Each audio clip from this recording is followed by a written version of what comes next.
অন্য এটা ব্লগলৈ স্বাগতম জনাইছোঁ। যেহেতু পবিত্ৰ শাওণ মাহ চলি আছে, আজি হৈছে প্ৰথমটো সোমবাৰ। এতিয়া গা পা ধুই আজৰি হৈ আহিছোঁ, অলপ পাছত মন্দিৰলৈ যাম। আজি দিনটো কি কৰোঁ, কেনেকৈ পাৰ কৰোঁ সকলো দেখাই থাকিম, চাই থাকিব।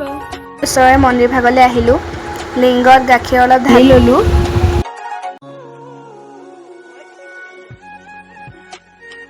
চাকি গছ এটা কাঠিতে 3 গছ চাকি যে ইমান ধুনীয়াকৈ জ্বলিছে, এবাৰতে চাকি গছ জ্বলা দেখিলে মনটো যে ইমান বেছি ভাল লাগে নহয়নে?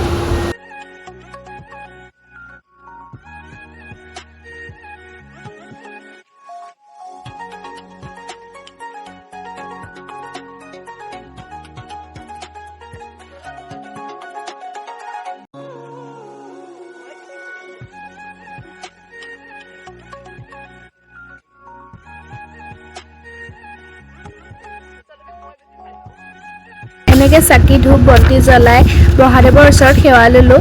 আগন্তুক দিনকেইটা যাতে ভাল হয়, সকলোৰে মংগল হওক তাৰে কামনা কৰিলোঁ। মন্দিৰৰ পৰা দুইজনী ঘৰলৈ বুলি আহিলোঁ। ঘৰ পাইহিয়ে বিশেষ এটা কামৰ বাবে বেংকলৈ যাব লগা হ'ল। বেংকৰ পৰা ঘৰ পোৱালেহি 3টামানেই বাজিলে। ৰাতিপুৱাৰ পৰা একো খোৱা নাই যে এতিয়া বুট কল বিস্কুট এনেকৈ অলপ খাই লওঁ। দিনটো যিহেতু ভাত খোৱা নাই, সেইকাৰণে সোনকালে ভাতকেইটা বহাই দিছোঁ। আজি তেল নাখাওঁ যিহেতু বইল বনাইছোঁ, বইল দালি। আজি ভিডিঅ'টো ইমানেই, শেষলৈকে চোৱাৰ বাবে অশেষ ধন্যবাদ। ভিডিঅ'টো যদি ভাল লাগিছে লাইক কমেণ্ট আৰু ছাবস্ক্ৰাইব কৰি দিব।